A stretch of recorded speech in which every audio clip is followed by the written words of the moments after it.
I came into the lunchroom just in time to see the young woman who was looking at her resume crying say it's all lies, and then she tore it to shreds, was sobbing.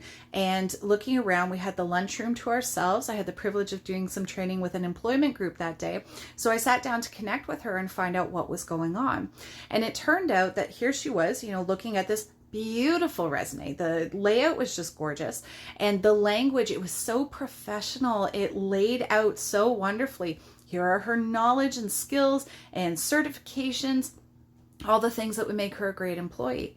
But what really hit her hard was that it felt like a lie. And the reason for it, everything on that resume was true and accurate, but this young woman had been trafficked. There was a lot of pain there. And as she was looking at, somebody saying in this fancy language why she was wonderful and why her experience was valuable, those two things didn't fit together for her. So we were able to talk and discuss the fact that, this is the language that, resonates with employers and with schools. And this is 100% true. There's not a single lie here. In fact, you are wonderful, and it is worth describing your knowledge and your skills and your certifications and your experience, everything wonderful about you in this way. And so she was able to put those two things together and then go out in the world with confidence to go apply for a job. And that story sticks with me because I think about, all the students who are gaining fabulous, phenomenal, extremely valuable learning experience that they've pursued on their own. Their natural passions shine through.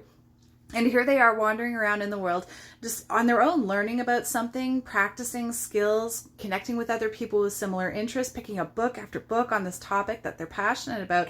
And they have no idea that what they've actually been doing is pursuing their own self-guided learning at the secondary or post-secondary level.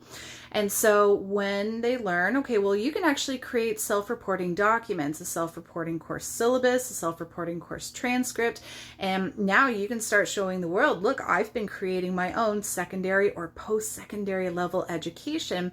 There are any number of people where the idea sounds exciting, but then a sticking point is that they go, but I feel like I'm lying.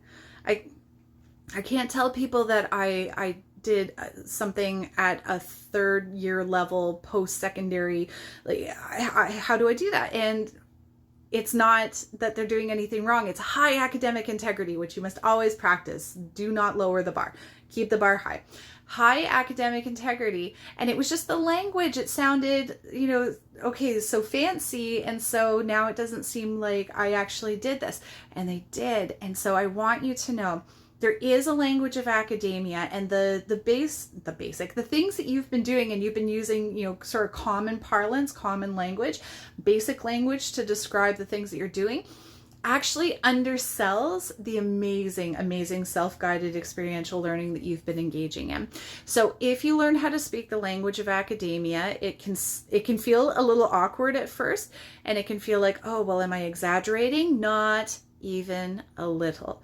You are learning how to communicate clearly the value of your learning and at the level that you completed it at. So if there's food for thought here where you're thinking, well, hold on, I do pursue my own passions and I do learn a lot as I go. I have been putting a lot of time into practicing something, pursuing whatever it is, then I really encourage you, learn more about self-reporting academic records, and always, because words are power, continue to expand your vocabulary so that you can increasingly speak the language of academia. It will help you to communicate the value of your learning to employers and to colleges and to universities and blow all sorts of doors of opportunity wide open for you. So if you want to learn more about those ideas, here's the next step I can really encourage you in. Go to my website, livingislearning.ca. Check out my ebook, Get Paid to Learn, and take a look at the online course that shows you how to make self-reporting academic records and with excellence. It has a huge section covering vocabulary and speaking academia, and you have access to me, so please ask questions here, write things in the comments. Be sure to like this video, follow me for more videos like this, and I would love to support you in your self-reported, experiential learning. So let me know how I can back you up, and I'll see you in the next video. All the best. Bye.